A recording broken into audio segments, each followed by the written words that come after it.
Hello বন্ধুরা, আজ আমি চলে এসেছি শিলিগুড়ির বউবাজারে। হ্যাঁ, তো বউবাজারে কি কি মাছ বসেছে চলো তোমাদেরকে আগে দেখাই এবং আমিও একটু দেখে নিই মাছগুলো।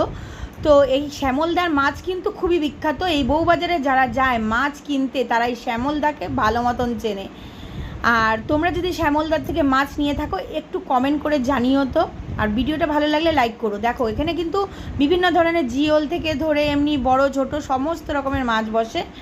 হ্যাঁ, আমি আগে মাছ বাজারটা একটু ভালো মতন ঘুরে নিচ্ছি, তারপরে আমি মাছ নেব। দেখো এই শ্যামলদার থেকে আমি নিয়েছিলাম পাবদা মাছ, কেন অনেক দিন ধরে পাবদা মাছ খাওয়া হচ্ছিল না, তাই শ্যামলদার থেকে পাবদা মাছ নিলাম। হ্যাঁ, আর এই শ্যামলদার কথা কি বলবো, এত ভিড় হয় এই শ্যামলদার কাছে। পাশের জনের মাছ বিক্রি হয়ে গেছে, তার পাশে দেখো ফাঁকা। আর ওই ছাতাগুলো দেখছো, ওখানে সবজি বাজার, ওই দিকটা কিন্তু পুরোটাই সবজি বসে। তো তোমরা এখানে সবজি মাছ সবই পেয়ে যাবে। আর যারা নেও তারা তো জানোই। আর এই কাকুর থেকে আমি নিয়েছিলাম একটা মাছের মাথা।